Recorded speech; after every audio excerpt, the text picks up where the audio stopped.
everyone, and today we will study a science chapter, living and non-living thing. So let's start. When we look around and we find a variety of things like human beings, trees, cars, stones, birds, clothes, paper and etc. तो अगर आप कहीं देखो, अगर आप अपनी नज़र घुमाओगे तो आपको बहुत सारी चीज़ें दिखेंगी, जैसे TV, cars, pencil, insects, birds, human beings, cars, toys and etcetera. So human beings, trees, birds and insects are living things. तो ह्यूमन बीइंग्स, ट्रीज और इंसेक्ट्स जो और बर्ड्स जो है वो लिविंग है, और cars, stones, clothes, and pencils are non living. तो कार्स, स्टोन्स, क्लोथ्स, पेपर और पेंसिल नॉन लिविंग है. Both living and the non living things are made up of matter. तो दोनों लिविंग और नॉन लिविंग थिंग्स दोनों matter से बनी हुई हैं. We know that anything that has mass and occupies space is called matter. तो कोई भी चीज़ जिसके पास कोई मास होता है और कोई ऑक्यूपाइज करती है स्पेस, तो वो मैटर से बनी होती है. जैसे अगर आप कोई बुक लोगे तो अगर उसके पास एक मास होगा और वो स्पेस ऑक्यूपाई करेगी, तो वो बुक मैटर से बनी होगी. So all living and non-living things have mass and they occupy space. तो हर living और non-living thing जो कि होती है उसके पास मास होता है और ऑक्यूपाई करती है स्पेस को. और मास का मतलब होता है वजन.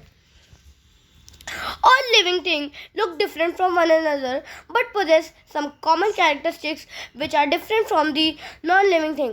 तो देखो, हर कोई लिविंग बीइंग दूसरे से अलग दिखता है. जैसे आप अपने पापा से अलग दिखते हो, आपके बाबा आपकी मम्मी से अलग दिखते हैं, आपकी मम्मी आपके भाई से अलग दिखती है, आपकी मम्मी आपके दादा से अलग दिखती है.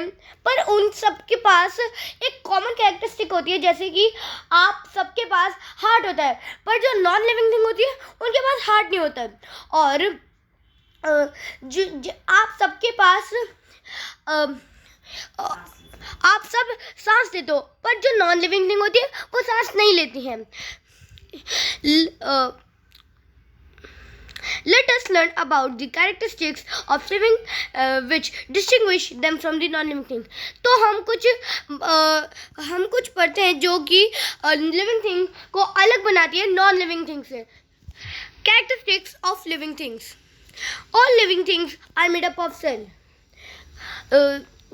हर लिविंग थिंग जो होती है वो सेल्स से बनी होती है. A building is made up of bricks. देखो, तो कोई बिल्डिंग होती है तो वो ब्रिक्स से बनी होती है. So a brick is the unit of construction. तो जो बिल्डिंग की वो ब्रिक होगी वो एक यूनिट होगी कंस्ट्रक्शन की. Likewise all living things are made up of tiny cells. तो ऐसे ही हमारी बॉडी एक बिल्डिंग की तरह एक्ट करती है. वो जो सेल होते हैं वो उस बिल्डिंग के ब्रिक्स की तरह एक्ट करते हैं जो कोई यूनिट होते हैं. Cell is the structural and functional unit of all living things. तो सेल एक स्ट्रक्चरल और फंक्शनल यूनिट होता है और लिविंग थिंग्स को जो सारी लिविंग थिंग्स को बनाती है. Some plants and animal consist of a single cell. They are called unicellular organism. कुछ प्लांट्स और एनिमल होते हैं जिनके पास सिर्फ एक सेल होता है और उन्हें हम यूनिसेल्युलर ऑर्गेनिज्म कहते हैं. Mark this line because this is important. Amoeba, paramecium and bacteria are some common examples of unicellular organism. Unicellular organisms are extremely small and are not visible from naked eye. तो जो unicellular organism होते हैं वो बहुत ज़्यादा ही छोटे होते हैं और वो हमें नंगी आंखों से दिखाई नहीं देते हैं. They can only be seen with the help of a microscope and thus are called as microscopic organism. तो ये जो यूनिसेल्युलर ऑर्गेनिज्म होते हैं वो सिर्फ माइक्रोस्कोप से देखे जा सकते हैं और फिर उन्हें माइक्रोस्कोपिक ऑर्गेनिज्म भी कहते हैं. Most of the plants and animals we see around are made up of millions of cells. They are called as multicellular organism.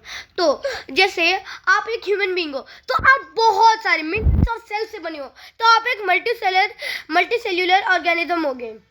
जैसे अगर अगर कोई एनिमल जैसे लायन, तो वो भी मिलियंस ऑफ सेल से बना होगा, तो वो भी एक मल्टी सेल्यूलर ऑर्गेनिज्म होगा. Multi cellular cells are of different sizes, shapes and they perform different functions. तो देखो, जो मल्टी सेल्यूलर ऑर्गेनिजम्स होते हैं, जैसे कि आप एक ह्यूमन बीइंग हो और कोई लायन एक एनिमल है, तो आप सबके आपके और लायन के जो सेल्स होंगे वो साइज में डिफरेंट होंगे और शेप में भी डिफरेंट होंगे, और उन आप और लायन के जो सेल्स होंगे वो डिफरेंट फंक्शंस परफॉर्म करेंगे. और लायन के जो सेल्स होते हैं वो हमारे सेल से अलग होते हैं. हाँ. Structural organism is found in living things. तो जो स्ट्रक्चरल ऑर्गेनाइजेशन होती है वो लिविंग थिंग्स में फाउंड होती है. जैसे the cells in multi cellular organism are organized into specialized groups of which perform specific functions. तो देखो, हमारी ह्यूमन बॉडी में एक ऑर्गन सिस्टम होता है जो भी बहुत ऑर्गेनाइज्ड होती है, जिसमें हर कोई ऑर्गन एक स्पेसिफिक फंक्शन परफॉर्म करता है. So let's read. A group of similar cells that perform a particular function is called a tissue. तो जैसे ये एक टिश्यू है, तो इसके अंदर बहुत सारे सेल्स होंगे. ये जो सारे सेल्स हैं ये एक ग्रुप फॉर्म करेंगे और ये ग्रुप से एक टिश्यू बनेगा. तो ये जो टिश्यू होगा ये एक पर्टिकुलर फंक्शन परफॉर्म करेगा. Or a group of tissues which work together to perform a particular function is in the body is called an organ. तो देखो, जैसे अभी हमने पढ़ा कि बहुत सारे सेल से एक टिश्यू बनेगा, वैसे ही बहुत सारे टिश्यू से एक ऑर्गन बनेगा. तो सारे जो टिश्यू होते हैं वो एक ऑर्गन बनाते हैं, और वो ऑर्गन एक स्पेसिफिक टास्क परफॉर्म करता है. जैसे हार्ट होती है, वो हमारी हार्ट बीट को कंसिस्टेंट रखती है, और जो लंग्स होती है हम उससे ब्रीथ करते हैं. हम लंग्स से तो देख तो नहीं सकते, तो वो एक स्पेसिफिक फंक्शन परफॉर्म करती है. और आइज से हम सांस तो नहीं ले सकते, तो हर जो ऑर्गन होगा उसका एक स्पेसिफिक फंक्शन होगा. These are made up of different tissues. So जो सारे हमारे organs होंगे वो different tissues से बने होंगे. A group of organs which perform a particular task in coordination with each other is called an organ system. तो देखो, जैसे अभी हमने पढ़ा कि सेल से टिश्यू बनेंगे, टिश्यू से ऑर्गन, तो अब बहुत सारे ऑर्गन से एक ऑर्गन सिस्टम बनेगा जो एक दूसरे की कोऑर्डिनेशन से एक टास्क परफॉर्म करेंगे. जैसे आपका डाइजेस्टिव सिस्टम है, तो जैसे जब आप खाना खाते हो तो वो आपके माउथ से ची होकर आपके एसोफेगस में जाता है, और फिर एसोफेगस में वो आपके लिवर में जाता है, फिर लिवर से आपके स्टमक में ऐसे फिर for example your mouth, stomach, oesophagus, liver and intestine together perform an organ system called the digestive system. यहाँ पे हमें एक पिक्चर भी बनाई दे रखी है, इसको ड्रॉ करके देखना, ये बहुत इंपॉर्टेंट होंगे. Living things move. तो जो कोई भी लिविंग थिंग होती है वो मूवमेंट परफॉर्म करती है. जैसे all living things show movement. जैसे कोई भी लिविंग थिंग ले लो, जैसे कि आप कोई मूवमेंट परफॉर्म करते हो. जैसे कि अगर आप पार्क जाते हो तो आप कोई मूवमेंट परफॉर्म करते हो. जैसे अगर आप फुटबॉल खेलोगे तो आप भागोगे, तो आप एक मूवमेंट शो कर रहे हो.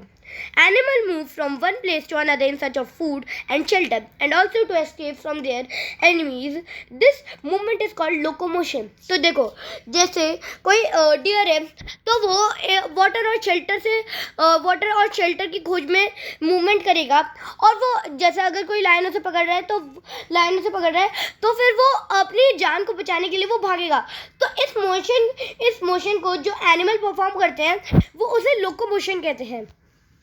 Animals like lions, giraffes, zebras and dogs move with the help of their legs. तो animals like zebra और dog और lion होते हैं वो अपने पैरों की मदद से चलते हैं.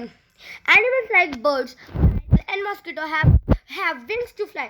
तो animals like flies और mosquito होती हैं, उनके पास wings होते हैं उड़ने के लिए. Fish swim with the help of their fins. तो फिश जो होती है वो अपने फिन्स की मदद से स्विम करती है। Plants are fixed to the ground. जो प्लांट्स होते हैं वो ग्राउंड पर फिक्स्ड होते हैं। They do not move from one place to another. तो देखो जैसे कोई प्लांट है, जैसे ये कोई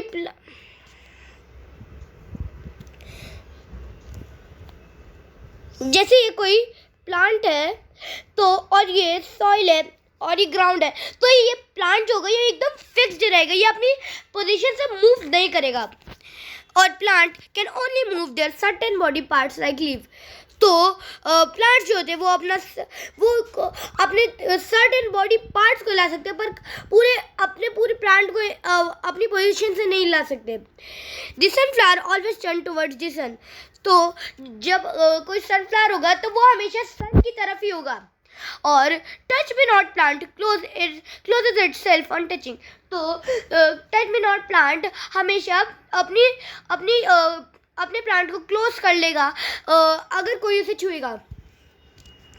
Some non-living things like clocks, clouds, cars also move. Their movement is different from the movement in living things as they move due to some external energy or force. तो देखो हमें हमारे पास खुद की एनर्जी होती है तो हम मूव कर सकते हैं, पर जैसे कोई कार होगी तो उसे एक्सटर्नल एनर्जी चाहिए होगी या फोर्स चाहिए होगी मूव करने के लिए। तो ये जो एनर्जी और एक्सटर्नल एनर्जी होगी और फोर्स होगी वो हमारी एनर्जी से डिफरेंट होगी। Living things need food. Can we live without food? No, we cannot live without food. We need energy to perform various activities like running, reading and writing. तो देखो अगर आप कुछ दिनों के लिए खाना नहीं खाओगे तो आपको वीकनेस हो जाएगी, क्योंकि आपकी बॉडी को एनर्जी चाहिए होती है बहुत सारे एक्टिविटीज़ को परफॉर्म करने के लिए। जैसे अगर आप पार्क में जाओगे और अगर आपने 3 दिन से खाना नहीं खाया तो आप खेल नहीं पाओगे अच्छे से, क्योंकि आपको वीकनेस हो जाएगी, क्योंकि आपकी बॉडी में तो एनर्जी नहीं होगी, क्योंकि आपने खाना ही नहीं खाया है और खाने से हमें एनर्जी मिलती है। We get this energy from the food we eat. तो देखो ये जो एनर्जी होती है वो हमें फूड से मिलती है जो हम खाते हैं। जैसे अगर आपने दाल चावल खाए तो आपको दाल से बहुत सारे प्रोटीन मिल गए जिससे कि आपको एनर्जी मिलेगी। Food is also required for the growth and repair processes. तो देखो अगर आप हेल्दी थिंग्स खाओगे तो आपकी ग्रोथ होगी, अगर आप जंक फूड खाओगे तो आपकी ग्रोथ नहीं होगी। और रिपेयर प्रोसेसेस, आपको जुकाम है तो अगर आपको कोई चोट है तो अगर आप कुछ हेल्दी थिंग खाओगे तो वो आपकी चोट रिपेयर भी हो सकती है। तो हमेशा खाना खाया करो अच्छा।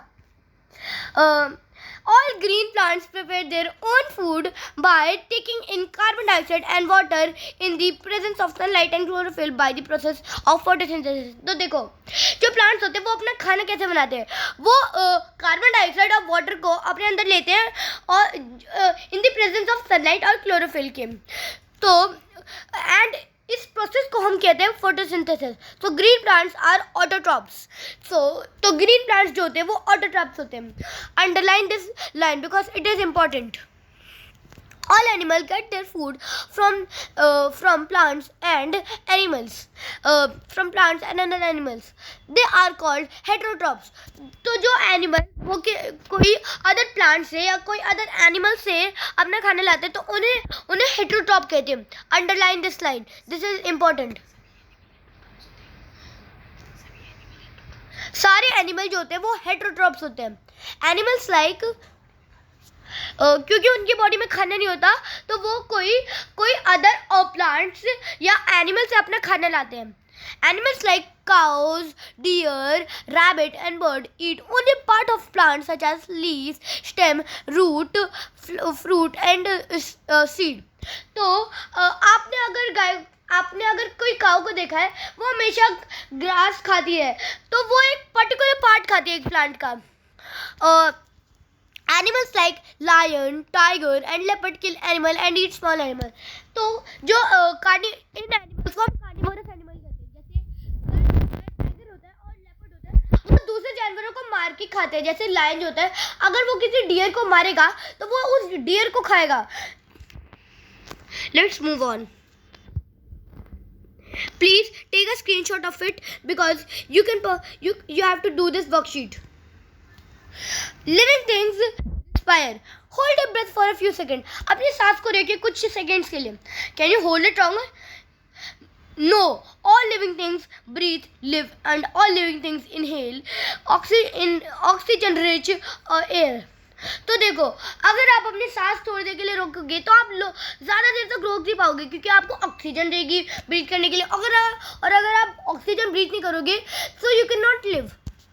तो ऑल जो लिविंग थिंग्स होते हैं वो एक ऑक्सीजन रिच एयर ब्रीथ करते हैं और वो and exhale carbon dioxide in rich carbon dioxide air. तो देखो, जब आपने ऑक्सीजन अपने अंदर ली तो कार्बन डाइऑक्साइड को बाहर निकालते हो कार्बन डाइऑक्साइड रिच एयर में. The process of inhaling and exhaling air is called breathing. तो जब आप ऑक्सीजन को लेते हो और कार्बन डाइऑक्साइड को छोड़ते हो तो इस प्रोसेस को हम कहते हैं ब्रीथिंग. और animals like tiger, cats and dogs along with human beings breathe through lungs. तो देखो, कोई एनिमल्स और human beings, cat along human beings, हम सब के पास लंग्स होते हैं जिससे कि हम ब्रीथ करते हैं. Insects like cockroaches, flies and grasshoppers breathe through their air holes, जिसे हम स्पाइरिकल कहते हैं. इंसेक्ट्स लाइक जो इंसेक्ट जैसे होते हैं कॉकरोचेस में बहुत सारे एयर होल्स होते हैं जिन्हें हम स्पाइरिकल कहते हैं, जिससे कि वो ब्रीथ करते हैं. Fish breathe through gills. तो जो फिश होती है वो अपने गिल्स से ब्रीथ करती है. Dissolved oxygen in water. तो देखो, जो फिश होती है वो पानी के अंदर रहती है, तो वो पानी में जो डिजॉल्व्ड ऑक्सीजन होगी वही तो वो ले पाएगी. Plants breathe through tiny pores present on the surface of their leaf called stomata. तो देखो, कोई भी प्लांट की लीफ पे बहुत टाइनी पोर्स होंगे जो जिससे कि वो ब्रीथ करते हैं, उन्हें हम कहते हैं stomata. Aquatic plant take dissolved oxygen from water. तो जो एक्वेटिक प्लांट होते हैं वो भी ऑक्सीजन जो डिजॉल्व होती है वाटर में वही लेते हैं. All organism respire to get energy. तो देखो, जो सारे ऑर्गेनिजम्स होते हैं वो रिस्पायर करते हैं एनर्जी के लिए. Respiration is the process of breaking down the food in the body of an organism with the help of oxygen to release carbon dioxide, water and energy. तो देखो, कोई भी बॉडी, अगर आप खाना खाओगे तो वो आपके स्टमक में एक ब्रेक डाउन होगा ऑक्सीजन की मदद से, और उससे कार्बन डाइऑक्साइड, वाटर और एनर्जी रिलीज होगी. Carbon dioxide and water vapour are given out through exhalation. जो कार्बन डाइऑक्साइड और वाटर वेपर होगी वो एक्सलेशन की मदद से गिवन आउट होगी. यहाँ पे एक दे रखा है food plus oxygen, respiration, carbon dioxide plus water plus energy. जब आप फूड खाते हैं और ऑक्सीजन लेते हैं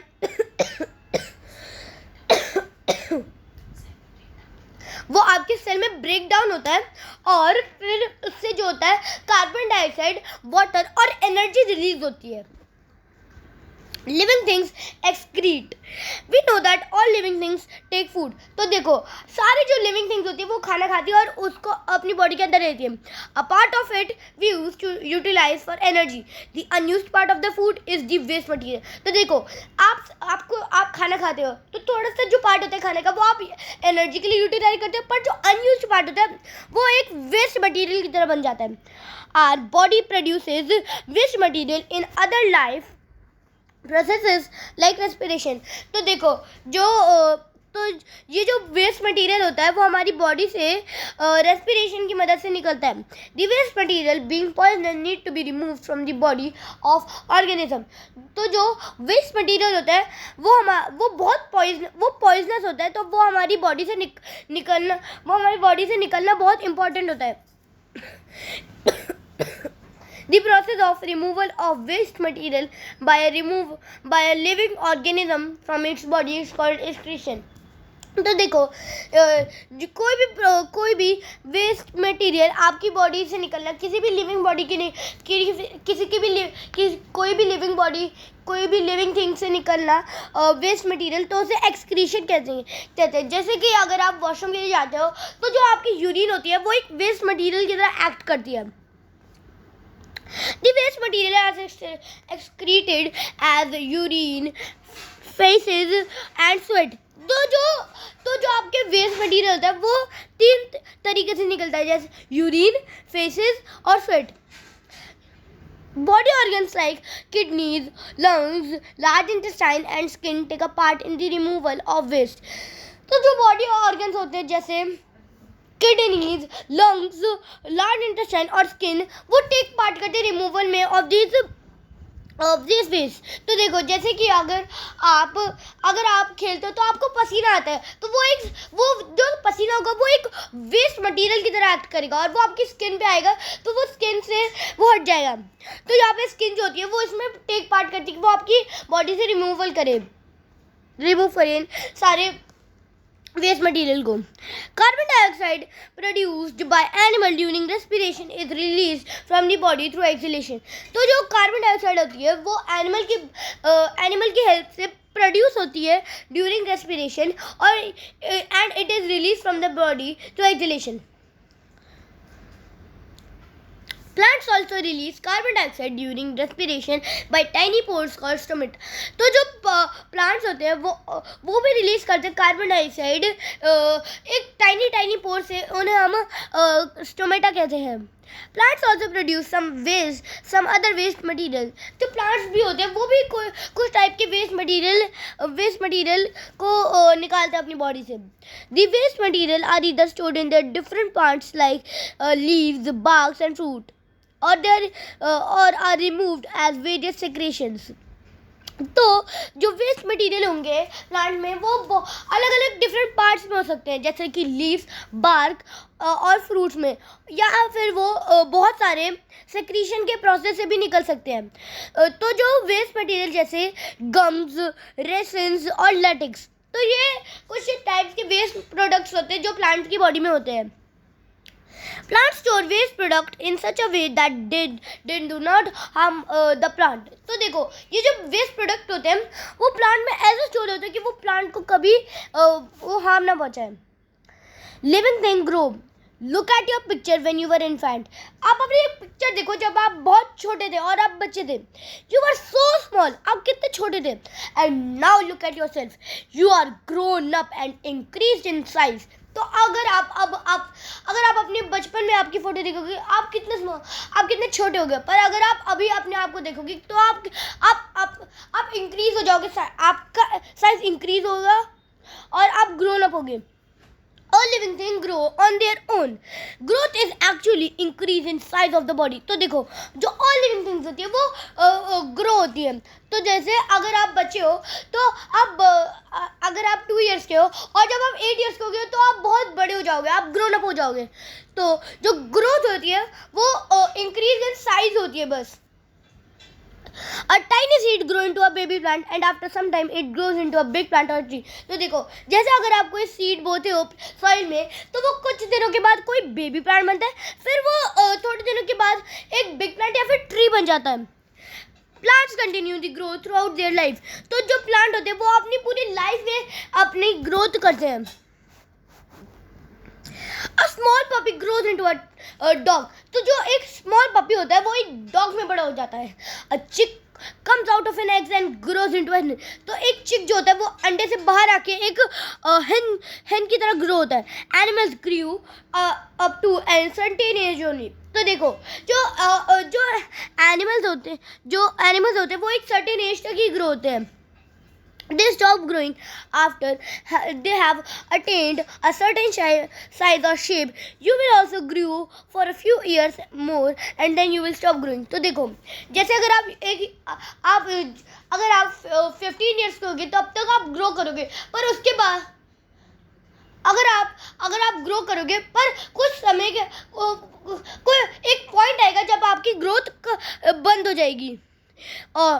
You may say that non-living things like a crystal of sugar growing in sky. हाँ, अब कुछ समय पे ऐसा होता है कि जो शुगर का क्रिस्टल होता है वो भी ग्रो होता है साइज में, और वो नॉन लिविंग होता है. तो ये एक एक्सेप्शन की तरह लीजिए इसे. This growth is external due to the addition of substances from the outside. तो ये जो growth होती है वो outside के substances जब इसके अंदर आते हैं तो इसकी वजह से वो growth होती है. You grow because of multiplication and growth of cells inside your body. तो आप grow होते हैं क्योंकि आपके cells जो होते हैं वो multiply हो जाते हैं और वो grow हो जाते हैं. So the growth in living organism is internal from inside. तो देखो आपकी जो ग्रोथ होती है वो अंदर से होती है, वो इनसाइड होती है. Living things have a definite life span. तो देखो कोई भी लिविंग थिंग होगी उसका एक डेफिनेट लाइफ स्पैन होगा. We know that all living beings start from a single cell. तो देखो जैसे अगर आप अपनी मम्मी के पेट में हो तो आप सबसे पहले एक सेल होगे, और फिर आप सेल से आप एक टिश्यू, फिर उस टिश्यू से ऑर्गन, फिर आप एक बेबी बनोगे. All living organisms are born, grow into adults, produce offspring, get old and finally die. तो देखो सबसे पहले आप पैदा होगे, फिर आप बड़े होगे, फिर आप और आप फिर बूढ़े हो जाओगे, और फिर अगर आप कोई विमेन है तो वो अपने बच्चों को भी जन्म देगी, और फिर आप जब बूढ़े हो जाओगे बहुत तो आप फाइनली मर जाओगे. So all living organisms follow a definite pattern of birth, growth, reproduction, aging and death. तो देखो सारे जो लिविंग ऑर्गेनिज्म है वो इसी पैटर्न को फॉलो करते हैं. जैसे कि सबसे वो पैदा होंगे, फिर वो बड़े होंगे, फिर वो रिप्रोड्यूस करेंगे, फिर वो एज्ड होंगे और फिर वो मर जाएंगे. The time period of which a living organism remains alive is called a lifespan. तो देखो जो टाइम पीरियड होता है किसी लिविंग ऑर्गेनिज्म का अलाइव रहने का तो उसे लाइफ स्पैन कहते हैं. Please underline this line because this is important. All living things have a definite lifespan. Lifespan different from the different organism. तो देखो हर लिविंग ऑर्गेनिज्म का different लाइफ स्पैन होता है. So let's read this table 7.1. Bacteria का life span होता है 15 to 20 minutes का. मे fly का होता है 1 डे का. हाउस फ्लाई का होता है लाइफ स्पैन 1 to 4 मंथ्स का. और राइस प्लांट का लाइफ स्पैन होता है 4 मंथ्स का. और रैट का होता है लाइफ स्पैन 2 to 3 ईयर्स का. और स्क्विरल का होता है 8 to 9 ईयर्स का. डॉग का होता है 16 to 18 ईयर्स का. लायन का होता है 20 to 25 ईयर्स का. ऑस्ट्रिच का होता है 45 to 50 ईयर्स का. और ह्यूमन का होता है 65 to 80 ईयर्स का. और टॉर्टोइस का होता है 120 to 150 ईयर्स का. बनियन ट्री का होता है 200 ईयर्स और मोर. तो देखा आपने कि एक बैक्टीरिया जो 15 से 20 मिनट रहता है, तो उससे अगर आप एक बैनियन ट्री से कंपेयर करेंगे तो कितना ज़्यादा बड़ा डिफरेंस आएगा. बैक्टीरिया जो होता है वो सिर्फ 15 to 20 मिनट्स रहता है, और जो बनियन ट्री तो वो 200 साल से या फिर उससे भी ज़्यादा रहता है. After completion of life cycles living things die. तो देखो जब ये लाइफ साइकिल पूरी हो जाती है, कंप्लीट हो जाती है, तो सब जो लिविंग थिंग्स होती है वो मर जाती हैं. Biologically things are classified as living, non living and dead. तो देखो जो बायोलॉजिकल होती है ये थिंग्स होती है वो लिविंग, नॉन लिविंग और डेड में क्लासिफाइड होती है. Dead things are the remains of living things. तो देखो डेड थिंग्स जो होती है वो रिमेन्स होती है लिविंग थिंग की. जैसे अगर आपके घर पे कोई वुड की चेयर होगी तो जो वुड होगा वो एक डेड पार्ट होगा, क्योंकि वो भी एक ट्री का एक पार्ट था, जो कि वो ट्री भी एक लिविंग थिंग था. Wood was once a part of a tree and thus is a dead part of a plant. तो देखो जो वुड था वो एक ट्री का पार्ट था और वो भी ट्री जो था वो लिविंग था. तो जो वुड होगा वुड चेयर का या फर्नीचर का कोई का भी, तो वो उसका डेड पार्ट होगा प्लांट का. Other example of dead things are leather, bones and tusk. Living things reproduce. तो जो भी लिविंग थिंग्स होती है वो रिप्रोड्यूस करती है. All living things give birth to young ones of their own kind. तो देखो जैसे अगर आप ह्यूमन बींग्स हो तो आप किसी ह्यूमन बीइंग को ही रिप्रोडक्शन दोगे, ना कि आप किसी एनिमल को। जैसे अगर कोई ह्यूमन बीइंग है वो कैट को थोड़ी ना रिप्रोडक्शन देगा, वो किसी डॉग को थोड़ी ना रिप्रोडक्शन देगा, वो अपने ओन काइंड के किसी लिविंग थिंग को रिप्रोडक्शन देगा। जैसे अगर आप ह्यूमन बीइंग हो तो आप एक ह्यूमन बीइंग को ही दोगे reproduction. Animals like cows, cats give birth to young ones। तो देखो एनिमल्स जैसे काउस और कैट्स होती है वो अपने यंग वंस को रिप्रोड्यूस करती है। Cows reproduce by giving birth to calves, whereas cats give birth to kittens। तो देखो जो काउस होती है वो calves को रिप्रोड्यूस करती है, whereas जो cats होती है वो किटन को बर्थ देती है। Human being produce by giving birth to babies. जो ह्यूमन बीइंग्स होते हैं वो बेबीज को बर्थ देते हैं। Some baby animals like birds, frogs, snakes और mosquito hatch from eggs। तो देखो जो एनिमल्स जैसे होते हैं बर्ड्स, फ्रॉग्स, स्नेक्स और मॉस्किटोज होते हैं वो अंडे से बाहर निकलते हैं और वो अंडे से किसी अंडे से रिप्रोड्यूस होते हैं। Plants usually reproduce due through their seeds और from other parts of the plants like stem and leaf. तो देखो कोई भी चीज़ रिप्रोड्यूस, जो प्लांट्स होते हैं वो किसी प्लांट के पार्ट से रिप्रोड्यूस होंगे, जैसे कि सीड और from the other parts of a plant like stems और लीफ। फॉर एग्जांपल बायोफिल्म जो होता है वो रिप्रोड्यूस करता है लीफ से। Reproduction leads to increase in the number of individuals of a species. In the absence of reproduction, the organism would perish after the completing their lifespan. So reproduction ensures that the survival of the species। तो देखो जैसे कोई अगर women है तो अगर वो किसी को बर्थ नहीं देगी तो उसकी जो स्पीशी होगी वो ख़त्म हो जाएगी। तो जो बर्थ देना होता है वो इंश्योर करती है कि किसी की स्पीशीज अभी भी सर्वाइव कर रही है। Living things respond to stimuli. What happens when anyone pricks your hand with a small pain? तो देखो जैसे अगर आप काम कर रहे हो तो अगर आपके हाथ पे कोई आपको एक पिन चुभा दे तो आपको दर्द होगा और आप अपना हैंड क्विकली हटा देते हैं। तो जो प्रिकिंग होगी with the pin, it is a stimulus and quick withdrawal of your hand is the response. तो देखो जब जो प्रोसेस होगा वो हैंड पे पिन चुभाने का वो एक स्टिमुलाई होगा, और जो प्रोसेस होगा जिसमें आप अपना हैंड क्विकली विड्रॉ करोगे तो उसे हम रिस्पॉन्स कहेंगे। When we touch the leaf of a mimosa pudica, touch me not plant, it quickly folds its leaf। तो देखो जैसे हम कोई टच मी नॉट प्लांट या मिमोसा पुडिका प्लांट की लीफ को टच करते हैं तो वो अपनी लीफ को जल्दी फोल्ड कर लेती है। Here touching is the stimulus, क्योंकि हम किसी चीज़ को टच करें तो वो एकदम क्विकली रिस्पॉन्स करिए टच मी नॉट प्लांट की लीफ। तो जो वो टच मी नॉट प्लांट जब अपनी लीफ को बंद करेगा तो उसे हम रिस्पॉन्स कहेंगे। Stimulus is any change in the surrounding of an organism to which it responds। तो देखो स्टिमुलस कुछ भी होता है जिससे कि कोई उसके सराउंडिंग में जो ऑर्गेनिज्म होता है उससे रिस्पॉन्ड करती है।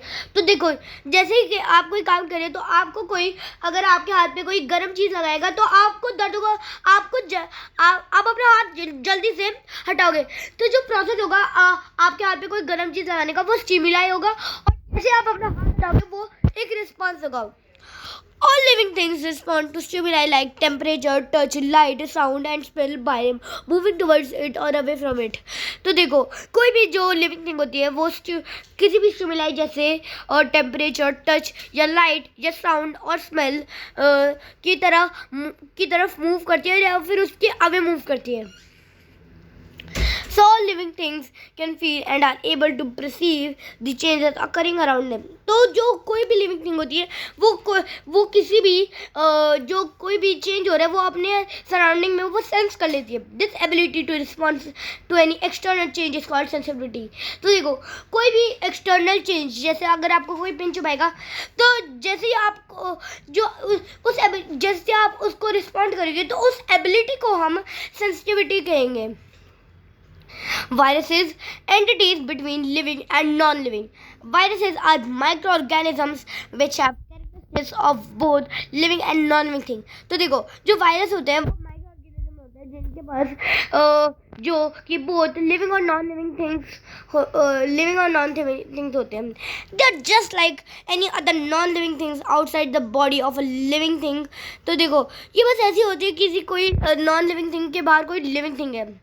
They can grow and multiply.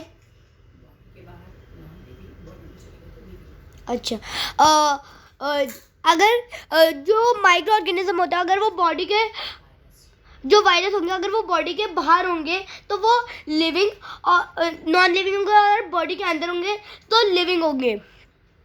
They can grow and multiply only inside the living thing. तो देखो जो भी कोई माइक्रो ऑर्गेनिज्म होगा या फिर वायरस होगा वो अपने आप को किसी बॉडी के अंदर ही मल्टीप्लाई और ग्रो कर सकता है. वो किसी की चीज़ के बाहर नहीं कर सकता. Viruses are often consider to connecting link between the living and non living. तो देखो जो वायरस होता है वो बहुत बार कंसीडर किया गया है कि वो लिविंग और नॉन लिविंग थिंग को कनेक्ट कर रहा है लिंक से. जो वायरस होता है उसमें दोनों की क्वालिटी होती है जैसे लिविंग और नॉन लिविंग थिंग की. So let's read this table. इसके बाद ये चैप्टर फिनिश हो जाएगा.